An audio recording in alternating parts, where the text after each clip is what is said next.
When Mukhtar Rahman Nizami, another convicted understanding of South Asia, South Asian politics, Islam, radical Islam, movements with Islam, international relations, and other topics. In 2018, in the run-up to Bangladesh's election in that year, we realized that in 2014, Bangladesh's Jamaat-e-Islami student wing had been one of the most violent groups in the world in that year, essentially trying to intimidate their opponents, kill their way to power, and had done massive damage. And we didn't want it to happen again. We worked with very few other people in America that understood this issue to get a resolution introduced to counter this and to point out who these people were. And so in the run-up to the election, should this kind of thing happen again, to make sure people knew what was happening. Congressman and soon-to-be Senator Jim Banks introduced this resolution. You probably know Jamaat-e-Islami as Madhudi's Islamist network founded before India's partition, which is very active in both East and West Pakistan before they were split into Pakistan and Bangladesh. And you probably know that they were perpetrators of the Bengali genocide in 1971. But Jamaat-e-Islami did not stay in South Asia.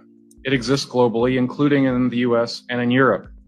To me, most predominantly, although not exclusively, it is the Islamic Circle of North America, or ICNA, as it's usually called. There are other organizations, the Muslim Ummah of North America, and various subchapters of these groups, such as Helping Hands for Relief and Development, ICNA Relief, and others. This is just in America. There are more in Europe. ICNA is simply a branch of Jamaat-e-Islami, a major one. This is not seriously disputed by anybody that knows the region or knows the topic at all. Madhudi himself visited their opening event in the late 70s, wrote probably the authoritative book on Jamaat-e-Islami in English, and he openly refers to ICNA as one of the major branches of Jamaat-e-Islami in the world. John Esposito, a prominent academic from Georgetown, also refers to Islamic Circle of North America as a Jamaat proxy. The only time this is challenged is in a highly technical sense when ICNA finds itself in trouble for being too close to terrorists, and they try to, get away from things that they otherwise would be close to. But nobody seriously disputes this. ICNA, or Islamic Circle of North America again, is known to be closer to the Pakistani branch of Jamaat-e-Islami, but that is not a hard and fast rule, and they get involved in Bangladeshi politics as well. And also, Ashraf Fuzaman Khan, a leader in Jamaat-e-Islami militia group in Bangladesh, who was convicted and sentenced to death by a war crimes tribunal in Bangladesh, is the former ICNA vice president. After this happened, he is believed to move out of the US. Last I heard, he's living in Pakistan. But the point is, a very high-ranking officer in ICNA was a Bangladeshi war criminal. There are other things that show how clearly their interests align with Bangladeshi Jamaat. When Mukhtar Rahman Nizami, another convicted Bangladeshi war criminal, was sentenced to death for leading the Al-Badr terror squad, current president of Islamic Circle of North America, who was also their former chairman of two of their other branches, as well as a leader in other Islamist organizations, a guy by the name of Mohsen Ansari, Pakistani origin doctor, openly mourned for him on his social media accounts. And Islamic Circle of North America gave him a posthumous Community Appreciation Award after he was executed, to show you where they are going.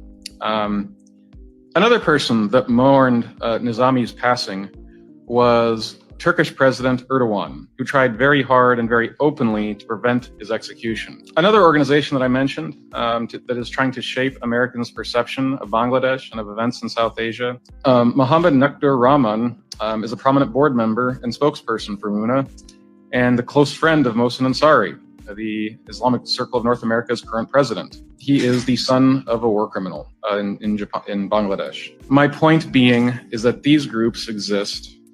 They are active, they have many chapters, they are well organized, and have every incentive to paint the Bangladeshi government, the Awami League, and Jamaat-e-Islami in Bangladesh in a particular way.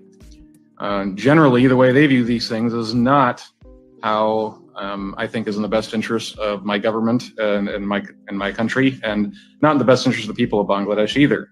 They have every incentive to amplify the sins, real or imagined, of the Bangladeshi government and the Awami League and Sheikh Hasina. They have every incentive to downplay the role of Islami Chakra Shabir for their violence in 2014. A London-based barrister, Abdur Razak, before resigning for Jamaat-e-Islami, visited DC frequently to make the case for Bangladeshi Jamaat. Toby Cadman, who is registered as Jamaat-e-Islami Bangladesh's lawyer, has been active in doing the same thing. He just recently, a few days ago, put out a statement decrying the Bangladeshi government for keeping Jamaat-e-Islami from contesting elections, saying that it was driven by the need to repress anything seen as political dissent.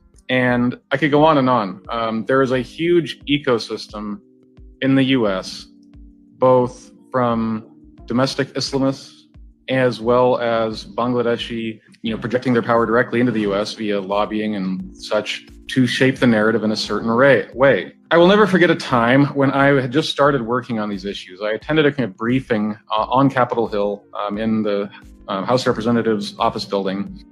Human Rights Watch, a left-wing NGO, was in attendance. And John Sifton, Human Rights Watch director for Asian advocacy, openly criticized Bangladesh for banning what he called the Jamaat Party, an act he deemed undemocratic. Knowing a little bit about the history of Jamaat-e-Islami, I was shocked. I fully understand the inherent difficulties and risks in disqualifying political parties from participating in the process.